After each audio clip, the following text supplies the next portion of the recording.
Nós avisamos e pagamos um preço muito alto por isso, meus irmãos. Aqui quem fala é o Davi, seja bem-vindo a mais um dos nossos vídeos. E você que já tem uma noção de qual é a raiz desse problema, né, meus irmãos? Eu peço até que você nem comente isso aí, porque hoje em dia, até os comentários que são feitos, né, inclusive os nossos deuses do Olimpo vão passar isso também para a mídia estava muito feliz, achando que ia ser só com youtubers, né? Mas agora eles também estão enquadrando eles. Se alguém, numa reportagem, falar alguma coisa que seja considerada danosa, principalmente a um candidato hoje em dia, ou coisas importantes que o sistema esteja dizendo é assim, entendeu? Agora o próprio veículo de reportagem, né, a própria emissora pode ser responsabilizada, né? Eles já estão vendo aí, meu irmão, o preço, né, de você apoiar algo errado.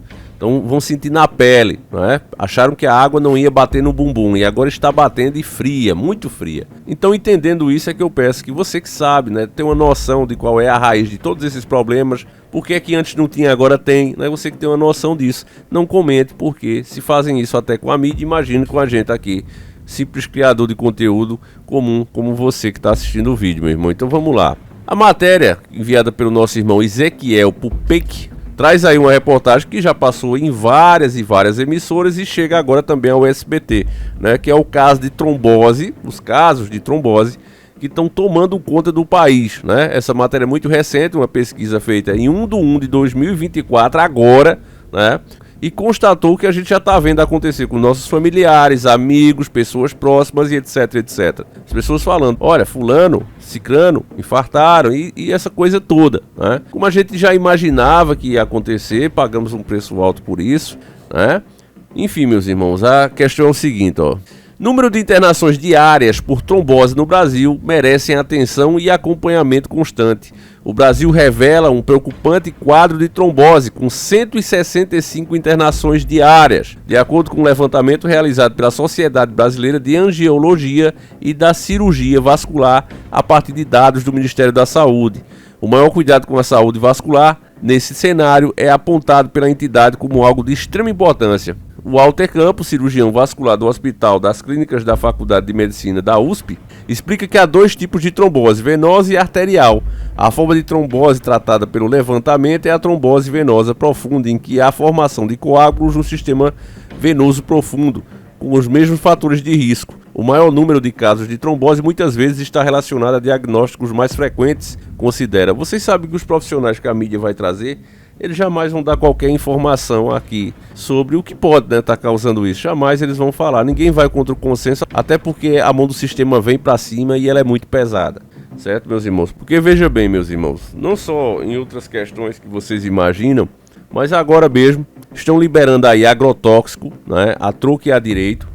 O homem do amor, né, que deveria ser, na cabeça de algumas pessoas mais ingênuas, o protetor dos pobres, ele está liberando mesmo vários agrotóxicos. Já acontecia no antigo também, né? Fazendo aqui a farra dos venenos no Brasil. E aí liberaram mais agrotóxicos que foram proibidos em outros países. Substâncias já comprovadamente que fazem mal tanto às pessoas que consomem aquele alimento. É até engraçado, os caras botam uma máscara, né? Usam uma roupa para colocar aquele produto ali nas lavouras. E você vai e mete no seu organismo, né? Come de boa. Ah, mas você tem que lavar, mas não sai, né? Eles não ensinam nem como é que você tem que lavar, de fato, esses alimentos para poder consumir. E aí, em nome do desenvolvimento do agronegócio, você vê como o agronegócio está caladinho, né? Não está mais reclamando aí do homem do amor, por quê? Porque o homem está liberando, olha, não fiquem contra mim não, eu deixo vocês usar essas coisas aí, vocês vão ganhar mais dinheiro, né? E está acontecendo, meus irmãos, porque muda as peças do tabuleiro, mas o jogo é o mesmo, né? Cada um tem a sua forma, é como um peão, é como a torre, é como o rei, é como o cavalo. Cada peça ali do tabuleiro de xadrez, ela tem uma função, né? Dizer que elas são iguais, isso aí é um absurdo. Mas também não reconhecer que elas fazem parte do mesmo jogo é uma burrice. Mas falta equilíbrio hoje, o que as pessoas querem é idolatria. Então, resumindo, tem vários fatores, né, que podem também contribuir para isso aqui, fora o que a gente já também imagina, né? Tem várias coisas, mas não se fala. Os caras vão falar que vão dar uma aula praticamente dessa matéria. Eu vou passar para vocês porque é importante, né? Caso você também sinta alguma coisa desse tipo, né?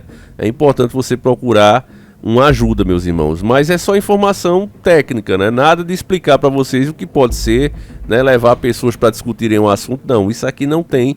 E aí você vê que de fato estamos já numa ditadura, né? A ditadura é que é assim, tem determinados assuntos, você vê termos que a gente não pode usar aqui, né? Eu fiz um vídeo, não sei se eu consegui soltar para vocês, mas eu fiz um vídeo aqui mostrando aquela ilha, praticamente aquela ilha que mostra no Soul of Freedom, né, o Som da Liberdade. Mostra uma ilha onde os ricaços vão, várias celebridades, principalmente esses bilionários progressistas, né?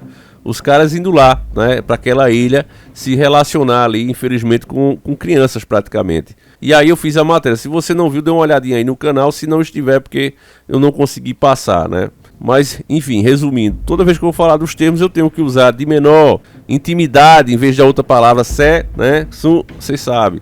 Tem que botar outra coisa no meio. Quer dizer, isso é, né, aspectos de uma ditadura. A ditadura é que não permite que as pessoas falem certas coisas. Agora, o cidadão comum, ele não consegue sentir isso. O cara que está trabalhando todo dia, eu falo aqui à vontade. Eu chego ali no bar, eu falo. Eu chego ali na praça, eu falo. Porque ninguém está te ouvindo. Grave o que você fala e coloque numa rede. E por acaso isso se engajar, você vai ser processado. Você vai ser preso. Você só acha que tem liberdade, mas você não tem. A lei já foi criada aí, né? E você vê os censuradores, você vê esses ditadores dizendo o quê? Não, a gente tem uma liberdade, mas ela não pode ser absoluta. Quer dizer, o cara está dizendo, vou censurar mesmo, traduzindo, né?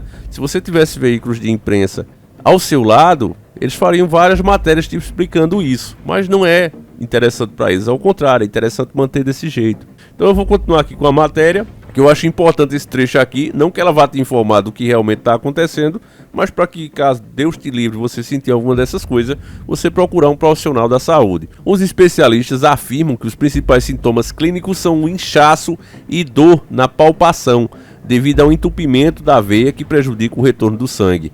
Outra preocupação em quadros mais agudos da trombose venosa profunda é a embolia pulmonar, em que o coágulo atinge a artéria pulmonar e causa sintomas torácicos. Aí vem falta de ar, arritmia e até o óbito, que é o quadro mais grave de embolia pulmonar. Destaca Campos. Apesar de sintomas característicos, o cirurgião também considera os pacientes assintomáticos cujos coágulos não chegam a interromper completamente o fluxo sanguíneo e, consequentemente, não produzem reação. Então, tem pessoas que têm, né, o coágulo ali dentro da sua veia, mas por ter um espaço bom, vamos dizer assim, esse coágulo não ser muito grande, a pessoa vai levando a vida normal, não tem nenhum desses sintomas graves, mas com certeza ela deve sentir um pouco mais de cansaço, né? Pacientes em longos períodos de imobilização pós-cirurgia estão entre os grupos de risco de desenvolver esse problema, na medida em que falta de movimentação pode favorecer a formação de coágulos no sistema venoso profundo. Outra coisa que é um fator de risco da trombose, quando a trombogenicidade aumenta, trata-se do uso de hormônios, principalmente associado ao cigarro, pontua o profissional. Walter Campos também explica como a hereditariedade se relaciona com os perigos de desenvolver trombose, visto que, por vezes, há modificações genéticas nos processos específicos de coagulação, em uma condição que se chama trombofilia. O paciente tem uma cascata de coagulação, fatores que vão se ativando para formar o coágulo, e esses pacientes têm alterações de alguns fatores de coagulação que ajudam a formar o quadro de trombofilia, avalia ele, né? Aí ele aqui, né, bem de leve, bem tímido, né, colocar assim, bem tímido mesmo, ele fala sobre o sunga-monga, né, e ele fala que vários pacientes que tiveram sunga-monga aumentaram as chances de ter isso, né, já que algumas dessas pessoas tiveram seu sistema venoso lesionados, principalmente na camada mais interna, denominada endotélio. Sem essa proteção, o sangue entra em contato com o colágeno subendotelial, que é o trombogênico, ou seja, aumenta a chance de se tornar um coágulo. Dessa forma, a partir de estudos clínicos de casos de sunga-monga, descobriu-se que a piora de quadros de problemas, né, relaciona-se a tromboses e lesões internas nos vasos pulmonares. Aí os casos só aumentam, né, ele fala aqui, o especialista avalia que em um cenário de urgência como o do sunga-monga, há a possibilidade de um maior número de diagnóstico de trombose, além de uma melhor formação dos profissionais no pronto-socorro para atender e investigar os casos e exames específicos. Assim, uma vez diagnosticado o problema, Campos afirma a necessidade de um acompanhamento constante para evitar um agravamento do quadro. É claro que não tem estrutura, né, na saúde para isso. Isso aqui é um enchimento de linguiça, porque se realmente houvesse uma preocupação, né, era estudar o que é que causa isso para evitar, né? Imagine que tem um camarada com um picarete fazendo um monte de buraco na estrada, o cara tá arrebentando a estrada. e aí você vai tapar só os buracos. Não, a gente tem que arrumar verba para tapar o buraco. Mas o cara faz 100 buracos por dia, a gente só consegue tapar 10. Mas a gente tem que arrumar mais verba para tapar mais buracos. A solução do sistema que ele apresenta é essa. Ao invés de dizer, não, vamos prender o cara que está cavando o buraco com picarete, né? A gente prende, acaba com a raiz do problema, prende o cara e acaba os buracos. Aos poucos a gente tampa o tanto que ele fez. Mas não, o sistema ele trabalha assim, de uma forma burra, porque isso convém a eles, né? Convém muito a eles. E você sabe o motivo, meu querido irmão, você imagina o motivo, né? Tanto a insegurança como os problemas de saúde, eles fazem correr rios de dinheiro, né? Além de contribuir para uma coisa que a gente está vendo aí, que se torna uma necessidade hoje em dia, que é, infelizmente, a diminuição da população. Hoje, com essa sociedade moderna, com tanta coisa moderna, máquinas fazendo serviço de pessoas, e basta você olhar no seu dia a dia. Não precisa nem você ir olhar coisas muito longe, coisas difíceis da população normal ver, né? Que é a questão das sociedades secretas e todas essas coisas que são feitas, né? Em escala assim gigantesca.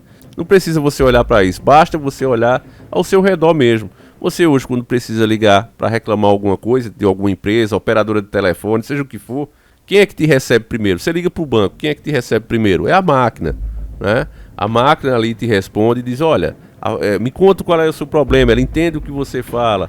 Olha, você já tentou fazer assim, tente fazer desse jeito, eu estou aqui para te ouvir, e a máquina está conversando com você. Antigamente tinha diversos, milhares de funcionários ali prontos para te atender, né? Mas os caras querem comer o lucro sozinho, eles achavam que aquilo ali era despesa, né? E se era despesa precisava ser cortado. Então cortaram. Você tem que seguir regras e se você sai fora delas, você é multado, você é até preso. Aqui na minha cidade, veja como as coisas se encaixam. Outro exemplo diferente. Eu até mostrei para vocês o vendedor de coco. Ele tentou de todas as formas, o sistema simplesmente não te diz não. O sistema diz, olha, o senhor não pode vender coco aí, o senhor precisa de uma autorização. Aí onde é que eu consigo essa autorização? Lá na prefeitura, aí da prefeitura vai em outro lugar, aí do outro lugar vai em outro. Aí finalmente conseguiu a permissão. Quando chegam os fiscais, o que é que o senhor está fazendo aqui? Não, eu consegui. Aqui, ó, mostrou lá, ele até me mostrou, coitado, eu ia gravar. Aí só, todo feliz, estou limpando aqui, eu consegui a autorização. Chegou os fiscais e disse, não, mas essa autorização permite o senhor vender coco, mas não aqui. Desse aqui o senhor precisa de uma licença especial. E como é que eu consigo? É sair só em tal canto. Ou seja, eles vão criando tanta burocracia. O resultado é isso, o cara não vendeu mais o coco, não conseguiu. Teve outros rapazes antes desse que eles vendiam em cima de um caminhão. Eles paravam em um posto aqui que está fechado, está abandonado, eles paravam de frente ali e vendiam o coco muito barato, meus irmãos, a preço mesmo de quem pega em varejo. E é óbvio que os vendedores ali perto não gostam disso, né? Então eles mesmos denunciam. E aí o sistema vai, porque o sistema adora quando o gado denuncia o próprio gado. O sistema vai e ameaçaram ele. Só, se eu pegar você aqui de novo, a gente vai tomar o seu caminhão, não só os cocos. Aí beleza, o cara foi e mudou-se para outro ponto aqui, foi para a rodoviária. Começou a vender os cocos lá de novo, em cima do caminhão. Os caras foram multar, tomaram todos os cocos que deram a multa. Ele nunca mais veio, porque agora vão tomar o caminhão na próxima vez. Não veio mais. Isso faz mais de 8 meses já. Então o sistema vai criando esse tipo de coisa, meus irmãos. Ele vai tornando impossível, né? Você vê, meu irmão. Olha, ande na sua praça, ande nas suas ruas e você pergunta aos mais velhos. Olha, tia, olha, vovó. Aqui tinha árvores de fruta? Tinha. A gente andava por aqui, tinha um pé de manga, tinha um pé de jaca. Tinha, meu filho. Ela vai dizer a você. Antigamente tinha. Só que o sistema foi arrancando tudo, eles importam, né? Na minha avenida aqui, quando vocês veem eu dando um rolê na Cristine mesmo, vocês veem o quê? Vocês veem um monte de pé de coco, daqueles que não dá nada. Eles trazem isso lá das Arábia, modificado geneticamente, pagam uma fortuna e não colocam um que dê coco de verdade, porque não é para as pessoas terem acesso a isso sem elas pagarem. O Criador fez tudo de graça. O Criador encheu a terra de árvores frutíferas para a gente comer, né? Os próprios animais é quem faz a plantação disso. Pronto, eu estava vendo, meus irmãos, o cacau mesmo. Quem plantou o primeiro pé de cacau?